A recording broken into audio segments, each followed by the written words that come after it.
गणेश, असा एकटाच का उभा आहेस तू? मी तुमचीच प्रतीक्षा करत होतो. गणेश, काही महत्वाचे सांगायचे आहे का? हो, तुम्ही बाणाईला घेऊन शक्तिपीठावर जाणार आहात का? होय, मी बानूला एक कार्य सांगितले होते. बरं झालं तू विषय काढलास. गणेश माझ्याशी भांडून बानूला भेटायला गेला होता.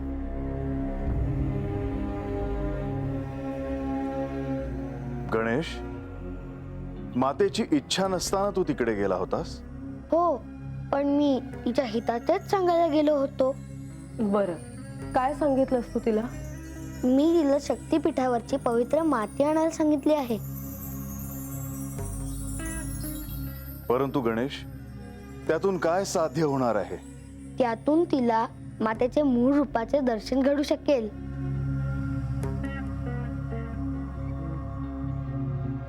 हे तू उत्तम केलेस गणेश. म्हणजे तू माझ्यावर रागवली नाहीस ना? मी तुझ्यावर का रागवेन? देवा, ह्या कार्यात तुम्ही तिला सहाय्य करावे अशी माझी विनंती आहे.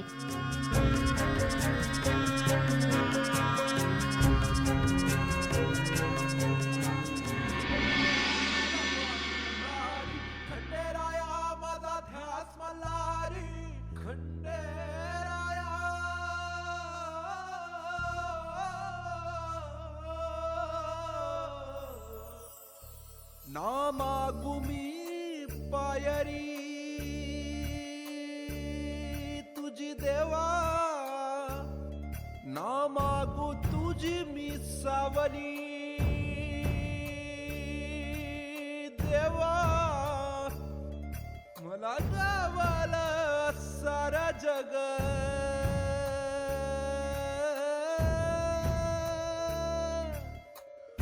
गोड मान बाबा हीच माझी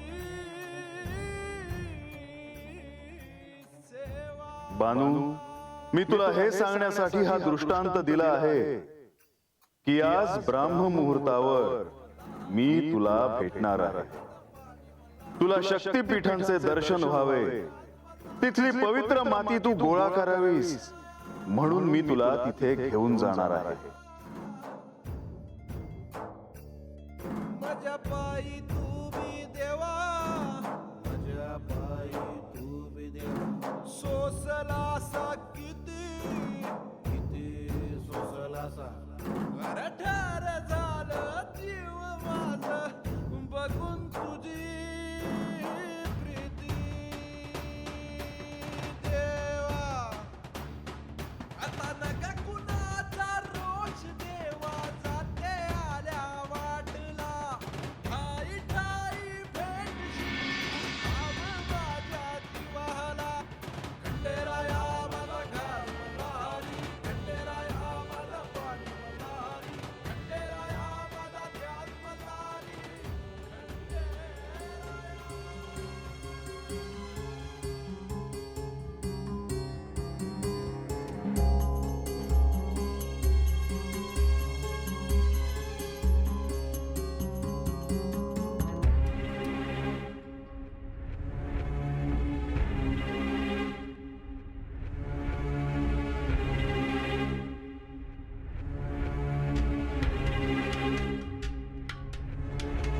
देवा, या ब्राह्म मुहूर्तावर आपण बाणाईची भेट घ्यायला निघाला आहात का? होय माधवा, आता ह्या कृतयुगातील अवतार कार्याची समाप्ती समीप आली आहे. तेव्हा बानूला सत्य काय आहे हे कळण्यासाठी हा अखेरचा प्रयत्न असेल. निश्चितच बाणाईला सत्य कळण्याची ही अखेरची संधी आहे. त्यामुळे यातून तिला जे काही कळायचं आहे ते तिला कळू दे, कारण हा आपल्याकडून झालेला शेवटचा प्रयत्न असेल. माधवा, बानूला ह्याचे महत्व कळायला हवं. विशेषतः म्हाळसेला जेव्हा सत्य कळले आहे हे जेव्हा तिला कळलं, त्यानंतर ती कोशात गेली. आता तिला ह्या कोशातून बाहेर येऊन आत्मज्ञानासाठी स्वतः अखेरचा प्रयत्न करायलाच हवा. या शिवलीलेत तुम्हाला प्राप्त करून घेण्यासाठी तिने अत्यंत कठोर अशी साधना केली आहे. होय माधवा, आणि याआधी माझा विवाह म्हाळसेशी झाला आहे हे तिला जाणून देखील तिने अत्यंत भक्तिभावाने माझी साधना केली, आणि ज्यामुळे आमचा विवाह झाला. अर्थातच. आणि आता तर श्री म्हाळसा देवींना सत्य कळालं आहे हे तर तिला ठाऊक आहे. त्यामुळे सत्य जाणून घेण्याचा तिचा संघर्ष हा तसाच राहील यात काही शंका नाही. माधवा, ही आलेली संधी योग्य रीतीने कशी सहाय्यभूत होईल ह्याचाच तिने विचार करायला हवा, आणि त्याच दृष्टीने तिने मार्गक्रमण करायला हवं. सर्व काही मंगलमय हवं हीच सगळ्यांना आता आशा आहे.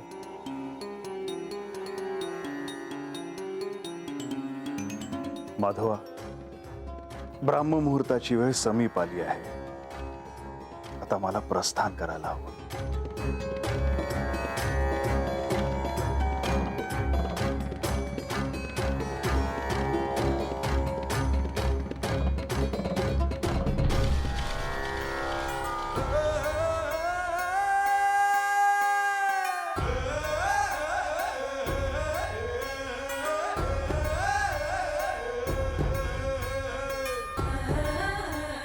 देव आज मला दिसणार, मी त्यांच्याशी बोलणार. ह्यो विचार करूनच मला लय बरं वाटतंय. समजा जग झोपलेलं असताना देव माझ्यासाठी गड उतरून खाली येणार आणि मला शक्तिपीठांचं दर्शन घडवणार.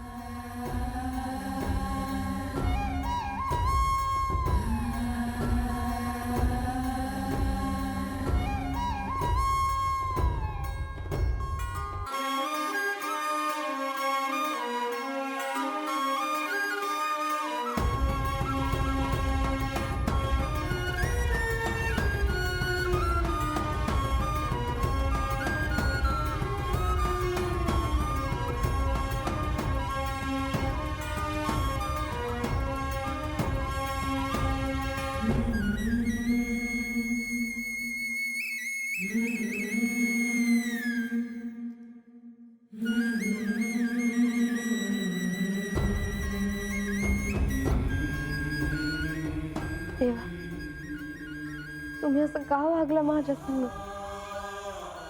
अहो, काय चूक होती माझी? तुम्ही माझ्या मोहरा असून बी माझ्या संग बोलला नाही, माझ्याकडे साधं बघितलं बी नाही.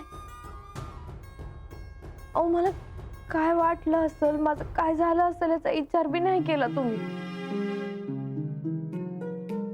बानू, जी परिस्थिती आहे तिला एकटीने सामोरे जावं. जे तुला साध्य करायचे आहे त्यासाठी तू एकटीने प्रयत्न करावं, केवळ हाच त्यामागचा हेतू होता. पर देवा, अहो तुम्हासनी तर ठाव आहे ना का तुम्ही माझ्या संग नसला तर मी काय बी करू शकणार नाही. बानू, मला ठाऊक आहे ते, आणि म्हणूनच मी ह्या क्षणी तुझ्यासाठी आलो आहे.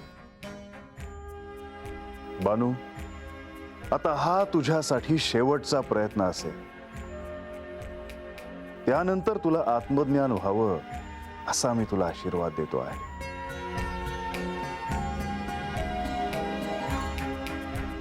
शुभम भवतु. बानू, आता आपण शक्तिपीठांकडे प्रस्थान करूया. मी तुला जे काही सांगणार आहे त्याकडे तू ध्यानपूर्वक लक्ष दे. बानू, अशी एकूण 112 शक्तिपीठ आहे. ह्या सर्व शक्तिपीठांचे जरी दर्शन घेता आले नाही तरी यामधील केवळ 52 शक्तिपीठांचे दर्शन घेतले तरीही आदिशक्ती प्रसन्न होते. परंतु बानू, आपल्याकडे जो अवधी आहे तो अत्यंत अल्प आहे.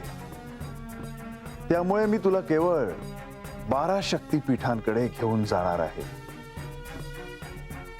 आणि ह्या 12 शक्तिपीठांचं जरी दर्शन घेतलं तरीही तुला तेच पुण्य लाभेल. पर ही 12 शक्तिपीठ कोणती हज्जी? कालीघाटची कालिका, नीलांचल पर्वताची कामाख्या, कांचीपुरमची कामाक्षी, श्रीशैल्यमची ब्रह्मरंध्र, कन्याकुमारीची श्रीकुमारिका,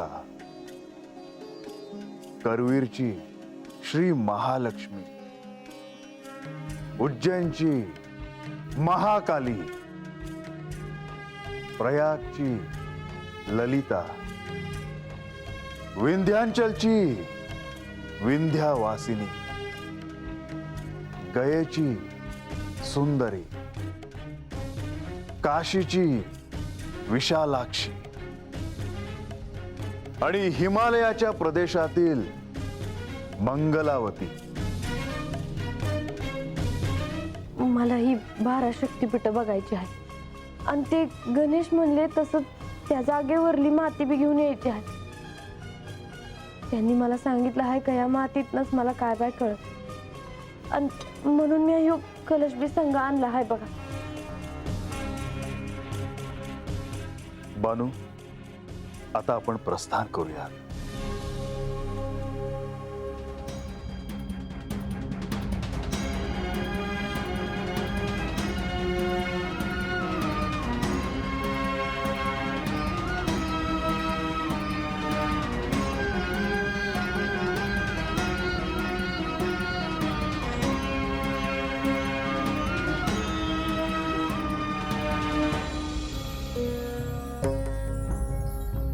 श्री खंडेराय बानूला शक्तिपीठांवर घेऊन जाणार आहेत हे ठाऊक होतं, म्हणून भेटायला आले. हे कार्य निर्विघ्नपणे पार पडेल ना ह्याचीच काळजी होती. हो, ब्राह्ममुहूर्तापासून सूर्योदयापर्यंतचा अवधी आहे देवी. त्यात जे घडेल त्यावर सगळं अवलंबून आहे. मी तर पुढचाच विचार करते आहे. एवढ्या कालावधीनंतर तुम्ही कैलासात परत जाल आणि आम्ही विष्णू लोकात जाऊ. किती अद्भुत असेल तो प्रसंग. पण बानू जर आमच्या सोबत आली नाही तर मला वाईट वाटेल. परंतु जर तुम्ही दोघांनी ठरवलं तर अगदी शेवटच्या क्षणीही तिला योग मार्गाने किंवा शक्तिपाताने सत्य कळू शकतं. देवी, आजपर्यंत या अवतारात आपण मनुष्य जन्माचे सगळे नियम पाळत आलो, पण तिच्यासाठी नियम बदलायचा का हा एक प्रश्नच आहे. एक वेळ मी तरी तयार होईन, पण हे तयार होणार नाहीत. आख्यानाची सांगता करणे ही आपल्या हातात आहेच. मल्हारी चरित्रात जे सांगायचे राहून गेले आहे ते देखील सांगून होईल. हो, आणि त्यातच योग्य वेळ बघून मला मी कोण आहे याची घोषणा करावी लागेल. आता हे सगळं घडल्यानंतर बानूला जयाद्रीचा जन्म आठवणार नाही असं कसं होईल? माझ्या मनात दुसराच विचार येतो आहे देवी.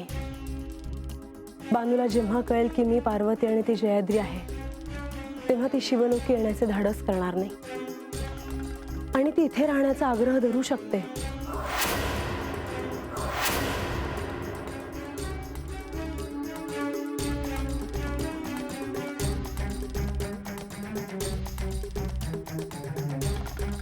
सध्या आपण याचा विचार करायला नको.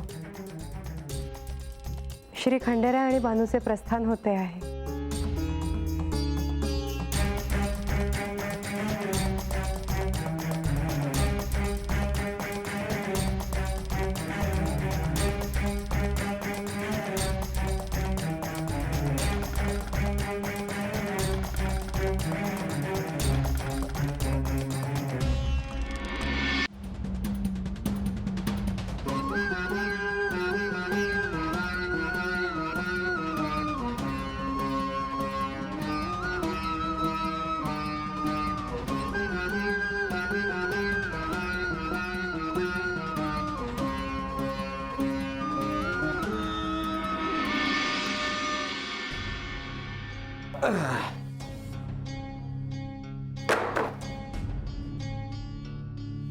ए आजा, अरे बानू कुठं दिसत नाही, आत बी नाही. अगं रातच्यालाच गेली ती. कुठं? अरे कुठं म्हणजे? अरे देवा संग. अरे पर आमासनी तर उठवायचं. बानुताईंनीच सांगितलं होतं का त्यावेळेला कुणी बी बाहेर यायचं नाही म्हणून. ध्यानात नाही होय तुमच्या? बरं मग आता कवा येते म्हणली? अगं येईल ती. आज्या, अरे काय चाललंय मला तर काय कळना बघ. हे समज कस काय चालतं तुला? वस्तीवर असताना चांगला धाक होता तुझा, पण बानू आता तुझं ऐकत नाही. हा अगं शेवंते, अगं तिचं मन नाही थाऱ्यावर. म्या काय बोल. मग आता मोर काय होईल, काय वाटतंय तुला? माझं तर असं झालं या का हात आड आणि तकड हीर. भानूला समज कळलं तर ती देवासंग निघून जाईल, आणि नाही कळलं तर हात एकलीच राहील. म्या काय करावं रे? भानू आज दिसती या, नंतर दिसायची बी नाही, आणि ती हात एकली राहिली तर तिला बघणं मला सोपं आहे का? मी काय म्हणतो, आपण बी जाऊ की तिच्या संग? हा, उचलली जीबाने लावली टाळ्याला. काय बी काय बोलतायसा तुम्ही? ए रंग्या, अरे बरोबर बोलती ती. आपल्याला कशाला नेतील तत संग? हा? पर बानूचं जायचं तर कुठं खरं आहे?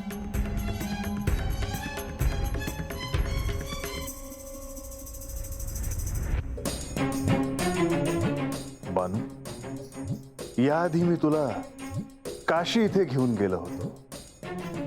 काशीच्या विशालाक्षीचे दर्शन तुला घडवले होते, आणि आता मी तुला उज्जैनीच्या महाकालीकडे घेऊन जातो आहे.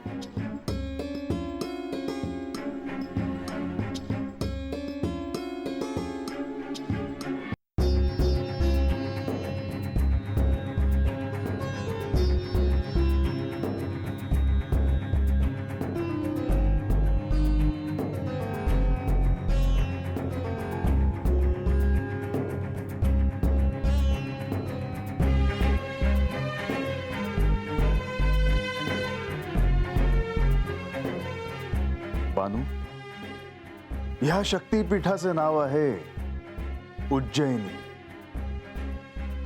ह्या शिप्रा नदीच्या तटावर हे शक्तीपीठ आहे. बानू, इथे सतीचा वरचा ओठ पडला होता. इथल्या शक्तीला मंगल चंडिका तसेच महाकाली असे म्हणतात. हा दुर्गेचा रौद्रावतार आहे.